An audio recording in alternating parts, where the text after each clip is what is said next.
ছোটবেলায়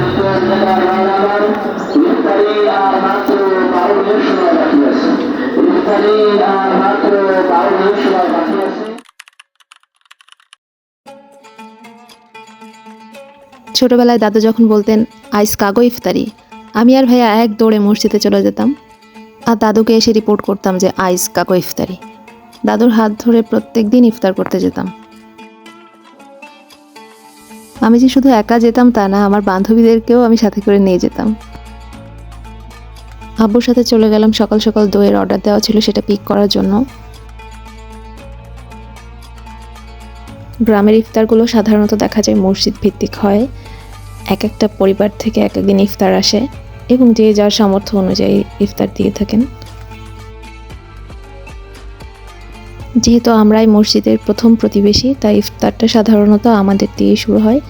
এরপর পালাক্রমে অন্যান্য পরিবার থেকে ইফতার আসতে থাকে। বছরের পর বছর চলতে থাকা এই নিয়মটা আমার কাছে এখনও সেই ছোটবেলার মতোই আবেদন রাখে। আমি এখনও আমার ভাইদের কাছে, বাবার কাছে জিজ্ঞেস করি আজ কাদের ইফতার। এখানে বেছে বেছে আমার আব্বা কিছু ফ্রুটস কিনে নিলেন। আমরা চেষ্টা করছি যত দ্রুত সম্ভব বাসায় ফেরার জন্য, কারণ আমাদের অনেকগুলো কাজ এখনো বাকি আছে। এর মধ্যে আব্বুর মনে হলো আম্মুর জন্য কিছু শাক নেওয়া দরকার, কেননা রোজার মধ্যে শাক খেতে ভীষণ পছন্দ করেন। এটা হলো সেই অনেক পুরানো বেঙ্গল মার্কেট, যেখান থেকে আমার ভাই ছোটবেলায় অনেক বাজার করে নিয়ে যেত মাত্র 100 টাকায়। আর এখন 1 কেজি বেগুনের দামই 100 টাকা।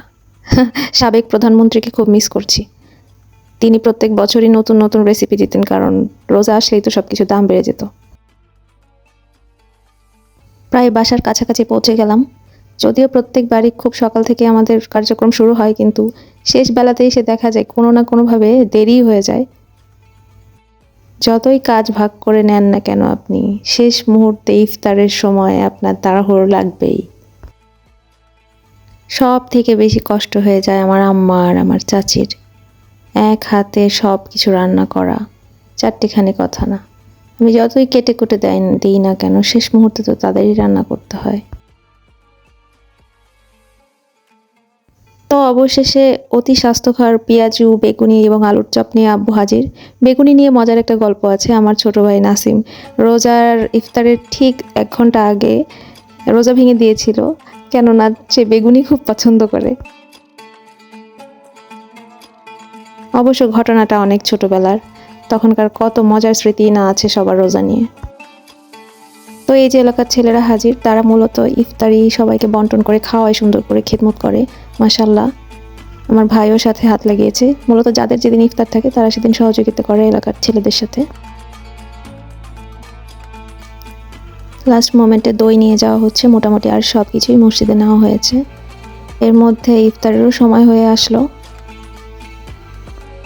রোজার প্রথম দিন মূলত পরিবারের সবার কথা ভীষণ মনে পড়ে, যারা দূর দূরান্তে আছে। আজকেও তার ব্যতিক্রম না, সবাইকে ভীষণ ভীষণ মিস করছিলাম। আর দোয়া করছিলাম আল্লাহর কাছে যেন যে যেখানে আছে ভালো থাকে, আল্লাহ যেন সবাইকে হেফাজত রাখেন।